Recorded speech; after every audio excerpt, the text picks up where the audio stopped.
Ram Ram. Good morning. फिर हाजिर सदा की तरह। एक्चुअली ये देखा जाए तो बड़ा फायदेमंद है कि आप घर बैठे बैठे सबसे जुड़े हुए हैं। लिखना तो एक अलग चीज थी, और बोल के रिकॉर्ड करना, सुनना और इमीडिएट रिस्पांस देखना। लिखने में भी मिलते थे, लेकिन ये जो मैगजीन वगैरह होती हैं, ये तो हद है कि लिखने वाले भी बढ़ गए हैं।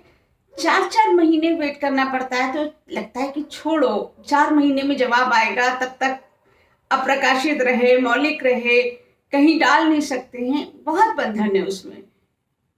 तो मैगजीनों में मैंने सोचा कई बार कि डाला जाए, लेकिन फिर मुझे बेटर ऑप्शन लगा कि आप अपनी टाइमलाइन पे डालिए, आप ग्रुप्स में डालिए और इमीडिएट रेस्पॉन्स लीजिए।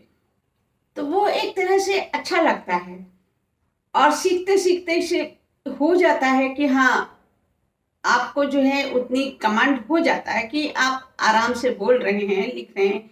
खैर, ये तो एक बात थी। इस बार मैं शुरुआत कर रही हूँ एक अपने छोटे से लेख से। याद नहीं हो सकता तो स्वाभाविक है कि पढ़ के सुनाऊंगी।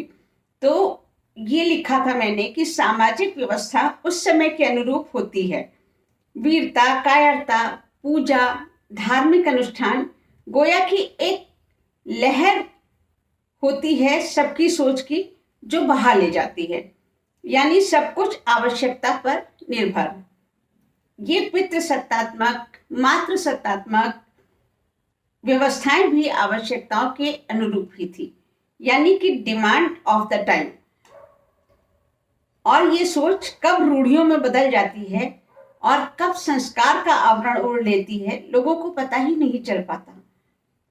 और तब शुरू होता है पांवों में बेड़ियां डालता हुआ अंधानुकरण, जिसको संस्कार पीढ़ियों से चला आ रहा है। ये हमारे संस्कारों में है, और इन सब से कसमसाए इन बेड़ियों की जकड़न से बाहर निकलने को उद्यत को कह दिया जाता है असंस्कारी, विद्रोही आदि। बड़े कह गए हैं, पागल तो नहीं थे वो लोग, उनका अनुभव गलत कैसे हो सकता है, आदि आदि। ये उनको उपदेश सुनने को मिल जाता है। इतने समय से चल रहा है, पागल तो नहीं थे लोग, उसको फॉलो कर रहे हैं, पागल तो नहीं थे। लेकिन देखा जाए तो है तो अंधानुकरण।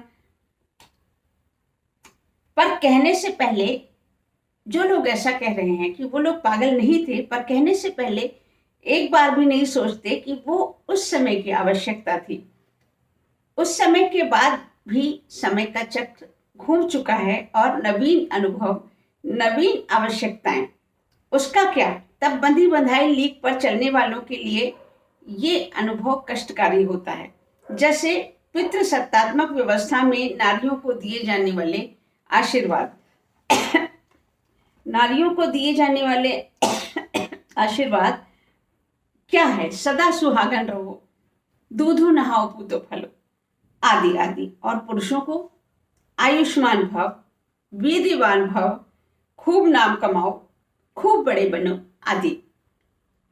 यानी निर्भर नारियों की शक्ति पुरुष, और पुरुषों के कंधे मजबूत हों इस भार को वहन करने के लिए। पर समय चक्र कब रुका है? जब व्यवस्था बदली है तो संस्कारी लोगों का तिल मिलाना जरूरी था। पर यह भी समय की मांग है शायद। बदलेगा सब कुछ धीरे धीरे, पर धैर्य की आवश्यकता है। तो ये पितृसत्तात्मक आशीर्वाद, छोटी छोटी बातों पे सोचना, पर आपके लिए समय होना चाहिए कि क्यों नारियों को इस तरह के आशीर्वाद, और पुरुषों को कि खूब नाम कमाओ। कमाने लगी हैं नाम बेटियां, लेकिन अभी भी आप किसी बड़ों के चरणों में झुकिए तो देख लिया जाता है झुकने वाला कौन है। खूब बड़े हो, खूब नाम कमाओ, वीरवान भव, आयुष्मान भव। और नारियों को आज भी दूधो नहाओ पूतो फलो ही कहा जाता है।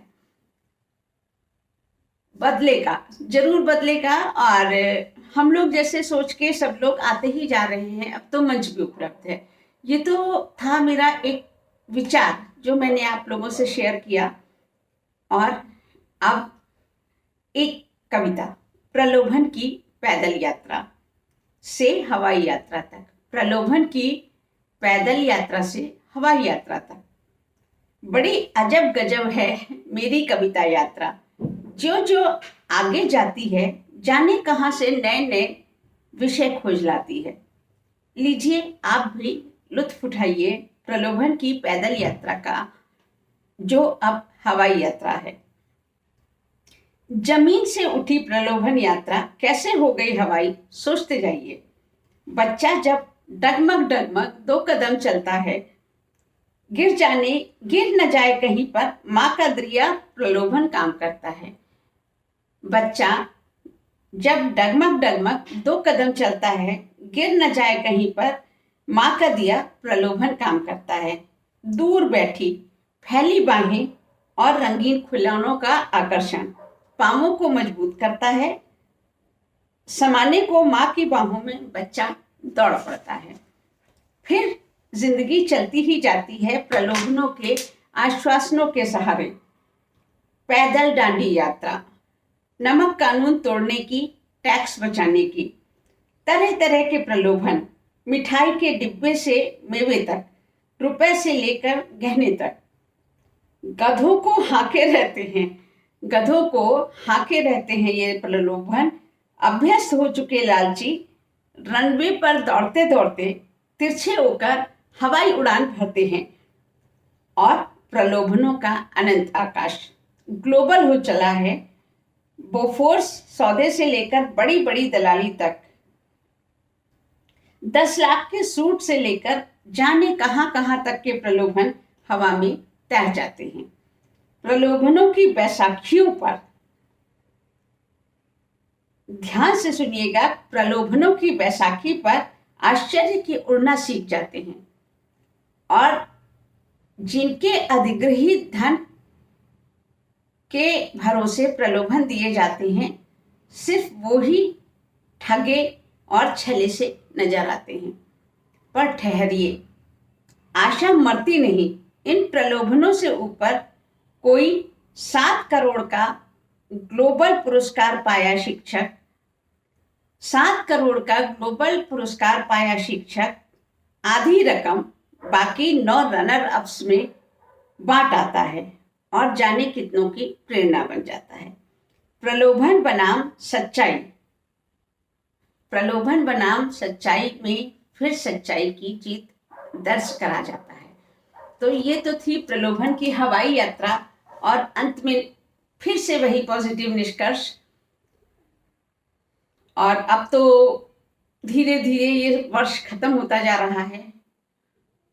मिलते रहेंगे आपसे और यूं ही बातें करते रहेंगे, और यूं ही मेरा उत्साह बढ़ाए रखिएगा, स्नेह प्यार बनाए रखिएगा। चलती हूँ। नमस्कार।